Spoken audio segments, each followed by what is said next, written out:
მოგესალმებით, თქვენ უყურებთ ქრონიკას, ახალ ამბებს ოფოც ერთვაძე გაგაცნობთ. გარდაბნის მუნიციპალიტეტმა გარდაბნის სახალხო დღესასწაული იზეიმა. დღესასწაულისადმი მიძღვნილი მრავალფეროვანი სპორტული, კულტურული და გასართობი ღონისძიებები დღის ბოლომდე გაგრძელდა. სახალხო ზეიმს ადგილობრივ მოსახლეობასთან ერთად მუნიციპალიტეტის გამგებელი საკრებულოს თავმჯდომარე და გამგეობის სხვადასხვა სამსახურის წარმომადგენლები ესწრებოდნენ. ეკა კუდარავაგი ამბობთ. საზეიმო ღონისძიებები გარდაბნობა 2014-ის ფარგლებში ქართული ნაციონალური ცეკვის ანსამბლმა ბეთანიამ გახსნა. მაყურებლების წინაშე კონცერტის განმავლობაში სხვადასხვა ქორეოგრაფიული და ფოლკლორული ანსამბლების წარმომადგენლები წარსდგნენ. კულტურისა და დასვენების პარკის ტერიტორიაზე კი სამუზეუმო ექსპონატების გამოფენა მოეწყო. ასევე გაიმართა ფალავნობა ქართულ ჭიდაობაში.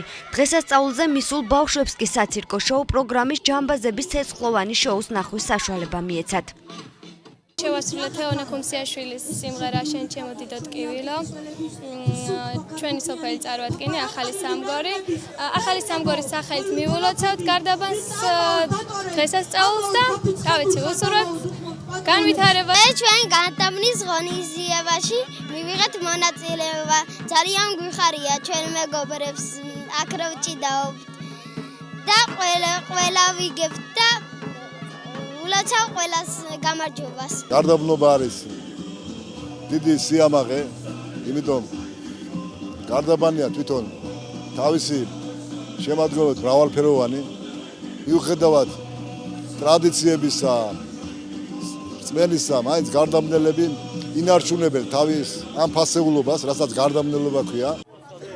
სახალხო დღესასწაული გარდაბნელებს ადგილობრივი ხელისუფლების წარმომადგენლებმა მიულოცეს. მოგვიანებით კი გარდაბნის საპატიო მოქალაქეების დაჯილდოების ცერემონია გაიმართა. ამჯერად საპატიო მოქალაქის ტიტული 7 სხვადასხვა სფეროში წარმატებულ გარდაბნელს ხვდა წილად. საყოველთაო ზეიმია გარდაბანში. თითოეულ გარდაბნელს ულოცავ ბედნიერებას, სიხარულს და დიდხანს სიცოცხლეს უსურვებ. მე მიამაყება, რომ ამ რაიონის ხელმძღვანელი ვარ დღეს, პირველი პირი ვარ.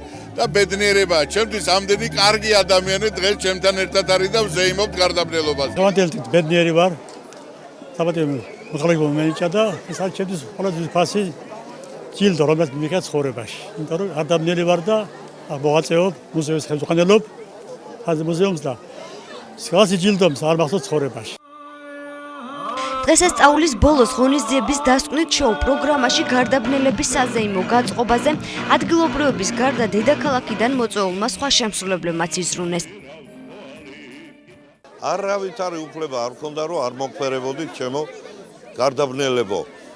ვინც არ უნდა იყოს თქვენ ქართველი იქნებით თუ აზერბაიჯანელი თუ სომეხი თუ ვინცა თუ რუსი, რა მნიშვნელობა აქვს იგი ჩემი არაჩვეულებრივი ქვეყნის საქართველოს მოქალაქე ბრძანდები.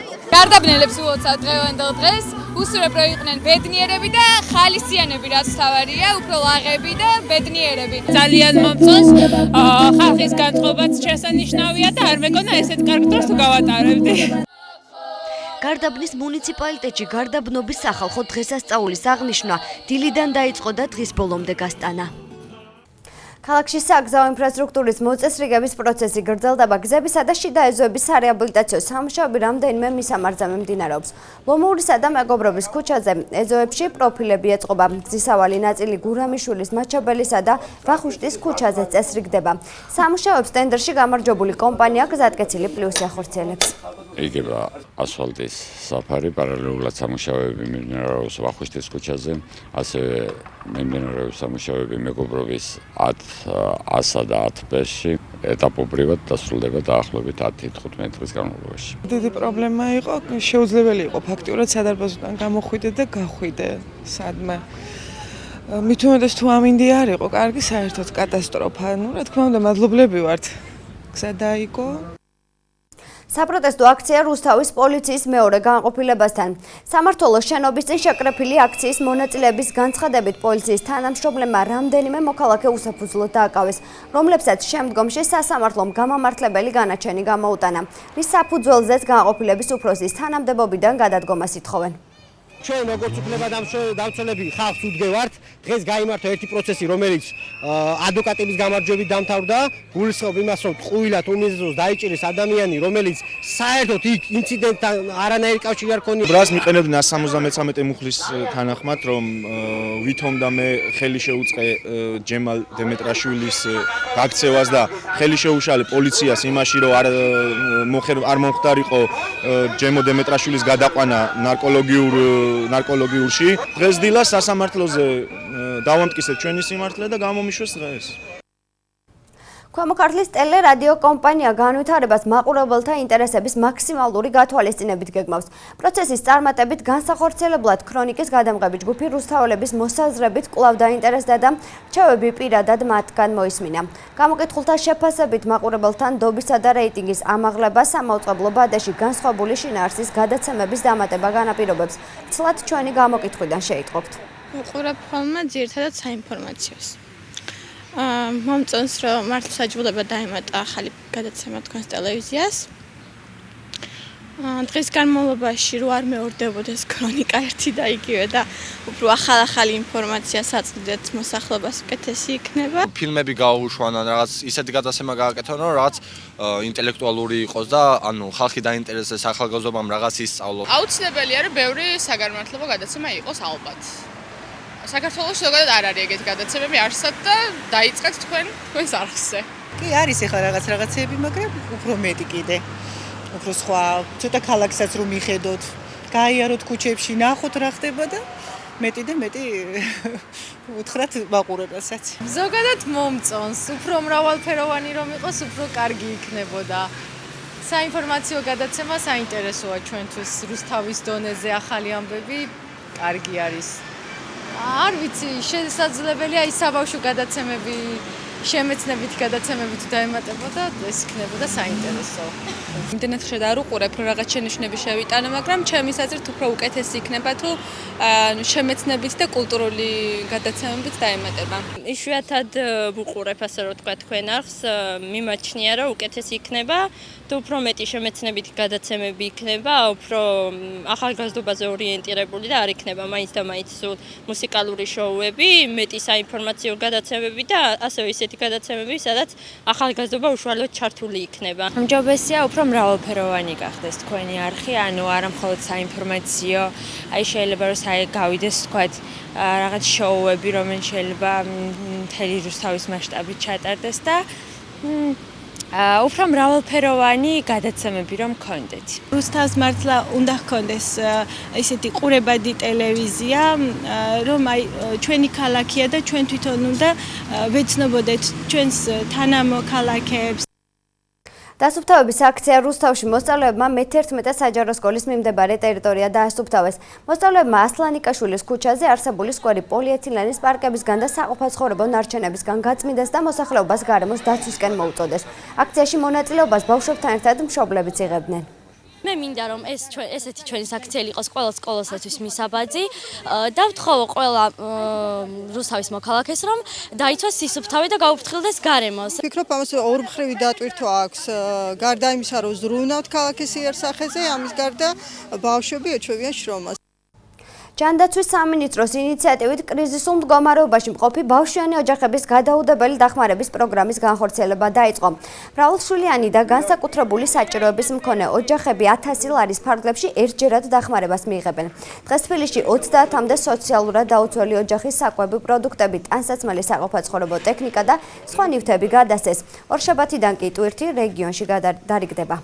თბილისობას დაემთხვა და თბილისიდან დავიწყეთ ბენეფიციარების დაკმაყოფილება ამ დღეებში. დღეს და ხვალ უკვე 30-მდე ოჯახის საჭიროებების გათვალისწინებით მიიტანენ სოციალური მომსახურების სააგენტოს თანამშრომლები იმ საკვებ პროდუქტებს, საყოფაცხოვრებო ტექნიკას და სხვა, რაც ამ ოჯახებს მოთხოვნა აქვს.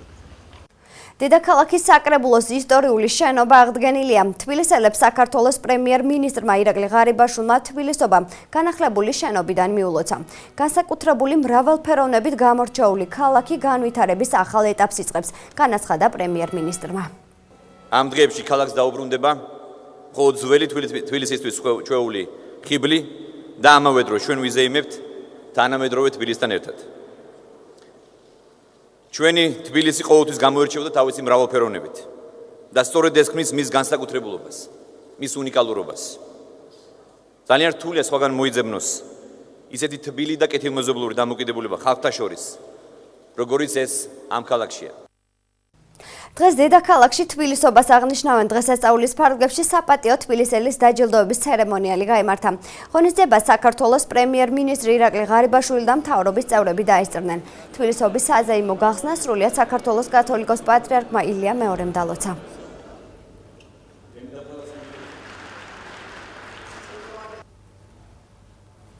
საქართველოს შინაგან საქმეთა სამინისტროში საერთაშორისო ურთიერთობების დეპარტამენტის ორგანიზებით დონორთა ყოველწლიური საკოორდინაციო შეხვედრა გაიმართა. პრეზენტაცია მოიცავდა ინფორმაციას ყველა იმ საჭიროების შესახებ, რაც უწყების სხვადასხვა ქვედანაყოფ შესაძლებლობების გაუმჯობესების კუთხით გააჩნია.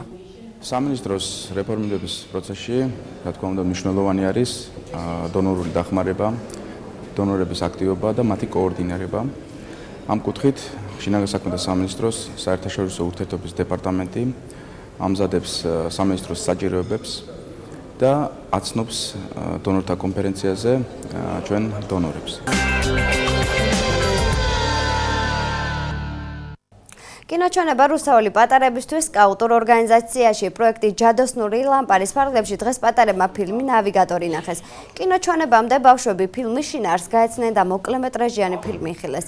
კინოთეატრი უკვე 2 წელია ფუნქციონირებს, რომლის საშუალებითაც ბავშვები ცნობილ მსახიობებსა და კლასიკურ ფილმებს ეცნობიან. ბავშვებმა ძალიან კარგად მიიღეს, საერთოდ ბავშვებს მოსწონთ, ჩვენ ერთ სეზონი უკვე ქონდა, მოსწონთ შავ-თეთრი ფილმები.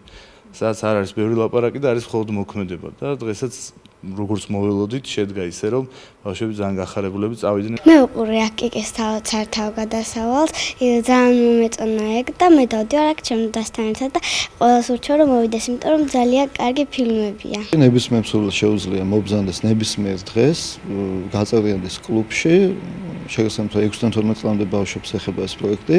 მიზნად ისახავს მოზარდებს შევაყვაროთ ხარისხიანი კლასიკური და არამარტო კლასიკური ფილმები, როგორც შავ-თეთრი, ისე ფერადი, როგორც ხმოვანი, ისე უხმო ფილმები.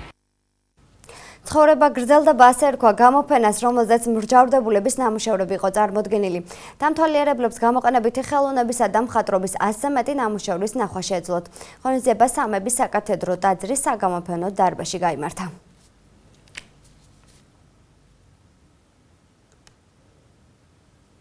ახლა კი სპორტის სიახლეებს გავეცნოთ.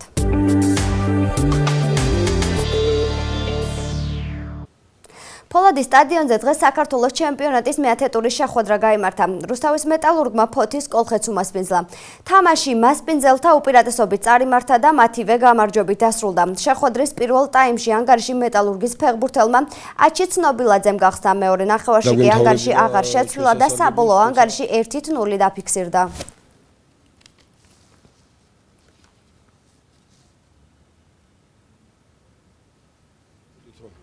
აქტიურად ესეთ გუნდებთან 6 ქულა თამაშდება. ჩვენ ვიყავით ამისთვის მზად.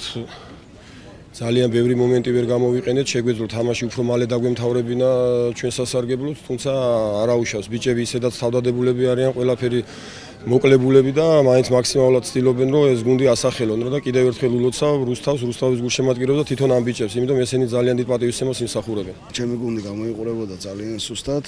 ასეთი სუსტი თამაში მეათე ტურია და ფოთის კოლხეთს არ უთამაშია. და კიდევ ერთხელ იულოცავ რუსთავის გუნდს გამარჯვებას და უსურვებ შემდეგ წარმატებებს. თავის ავტოდრომზე მოყვარულებს შორის შეჯიბრი გაიმართება. ნებისმიერ მსურველს ავტომობილის ძრავის სპეციალური შემოწმების შემდეგ რბოლაში მონაწილეობის მიღება შეიძლება. შეჯიბრის სტარტს დღის 12 საათზე აიღებს და 3 საათი გაგრძელდება. ეს სამოყვარულო ტიპის შეჯიბრია, რომ მიეჩვიონ, ანუ ტრასას, ცენტრალურ ტრასაზე შეუძლიათ ირბოლონ, იქ სადაც ფორმულებიც რბოლობენ. და მოსინჯონ თავიანთი დრო, თავიანთი ავტომობილის შესაძლებლობა და ერთმანეთი ნახონ, გაიცნონ. სროლა ამერიკის შეერთებულ შტატებში დაიღუპა 2-6 კი დაშავებულია. თვითმხილველების თქმით, ერთ-ერთმა მოსწავლემ ცეცხლი უმისამართოდ გახსნა, შემდეგ კი თავი მოიკლა. გავრცელებული ინფორმაციით შეიარაღებულმა პირმა იმ გოგონას მოკლა სცადა, რომელსაც რამდენიმე დღის განმავლობაში შეხვედრას თხოვდა.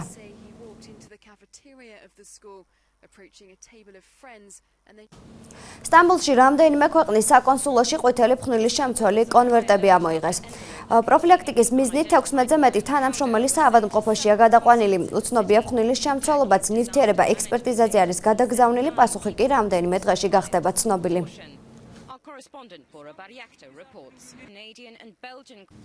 Facebook-ის ახალი აპლიკაცია, რომელიც მომხმარებლის ანონიმურობას უზრუნველყოფს, სოციალურმა ქსელმა ახალი აპლიკაცია Rooms წარადგინა. მობილური ტელეფონებისთვის განკუთვნილი აპლიკაცია მომხმარებელს ნამდვილი სახელის გამჟღავნების გარეშე ინტერაქციის განხორციელების საშუალებას მისცემს. ინოვაცია საინტერესოა იმ მხრივ, რომ ადამიანებს სენსიტიური თემის განხილვისას მეტ თავისუფლებას ანიჭებს. მოდის კვირეული მოსკოვში დასასრულს უახლოვდება საკუთარი კოლექცია წარმოადგინა რუსმა დიზაინერმა სლავა ზაიცევმა. 76 წლის დიზაინერის შთაგონების წყარო ტრადიციული რუსული და სლავური სამოსია. ზაიცევის დიზაინით შექმნილ სამოს ატარებენ რუსეთის პრეზიდენტი ვლადიმერ პუტინი და პრემიერ-მინისტრი მედვედევი.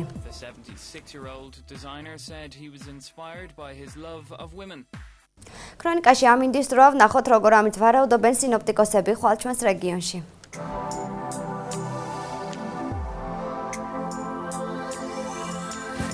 წალკაში დღისით +7 გრადუსი სითბო იქნება, ღამით კი 7 გრადუსი, თეთრი წყაროში +7 დღე, ღამით +7 გრადუსი.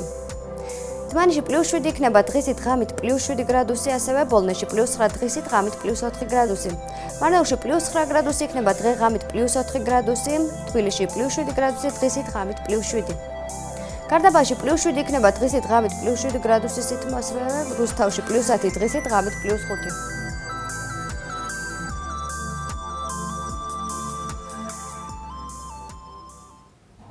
ქრონიკა დასრულებულია, მე მომავალ შეხვედრამდე გემშვიდობებით, ნახვამდის.